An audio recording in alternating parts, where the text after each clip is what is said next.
Welcome to the Negro world in the 21st century. I'm Stephen Gordy, President of the Universal Negro Improvement Association and African Communities League in Kingston, Jamaica. Today is August 1st, Emancipation Day. On this occasion in 1934, Marcus Garvey said the following words on the centenary of emancipation. We find it fitting in this 2014, our own centennial, as an organization, association, and league. August of this year will mark the first centenary of the emancipation of the Negroes of the British West Indies, in that in the year 1833, the British Parliament passed the Emancipation Act, which came into effect the following year, 1834, at which time a few of the West Indian slaves got their freedom. But it was not until 1838 that the wholesale emancipation of West Indian Negroes took place. Because the first West Indian Negroes were freed in 1834, it is considered that this is the proper year to celebrate the centenary of emancipation. The West Indian Negro, to a certain extent, has accomplished much in the 100 years. They, like the American Negroes, who were freed in 1865, through the good efforts of Abraham Lincoln and the force of national urgencies, were set loose upon the world without a cent in their pockets or a bit of land to settle on that they could call their own. From the beginning, they have had to fight their way up to where they are today. Some have done well, but the great majority are almost where they were when they came off the plantation. They are propertyless and almost helpless. The tens of thousands of Negroes in the different islands at the time who got their freedom have now multiplied in some islands to hundreds of thousands, and in the island of Jamaica to millions. The millions of Negroes of the West Indies, like the millions of Negroes of the United States, have not yet formulated a racial program of preservation, nor have they any settled racial outlook. They are still drifting in the white man's civilization. As we have pointed out elsewhere, the organized prejudices against the American Negroes have somewhat inspired in him some kind of racial consciousness.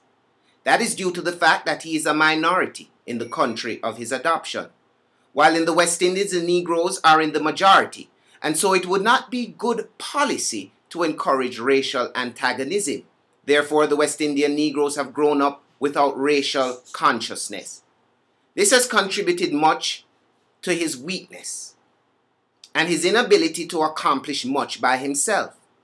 Some think that he is much better off than the American Negro because of the absence of organized prejudice in his midst, while the thoughtful think that the American Negro is far better off because by the prejudice practiced against him, he has developed an independence in the different walks of life that may lead ultimately to his economic salvation.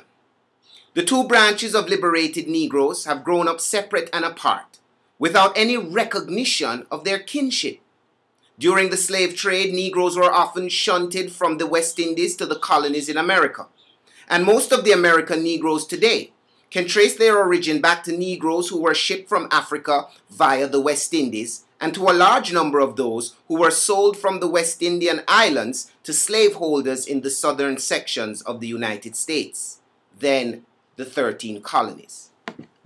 When the American and West Indian Negroes get to know their history, there will naturally spring up among them a better feeling of sympathy and comradeship.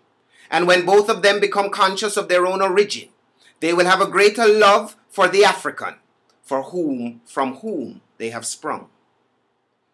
It seems very sad that these three units of the Negro race should have lived so long without the conscious knowledge of their true relationship. It is hoped, however, that the Universal Negro Improvement Association will do much to cement them together in one bond of racial love and pride that will enable them to extricate themselves from the difficulties that now surround them in the countries of their dispersion. The celebration of the centenary will take place this year, and it is hoped that the Negroes will have much to show by way of improvements upon their conditions of 100 years ago. The words of Marcus Garvey. on the occasion of the centenary of Emancipation in 1934. Read this day on the occasion of the centenary of the Universal Negro Improvement Association in 2014. I'm Stephen Golding for the Negro World. See you next week. One God, one aim, one destiny.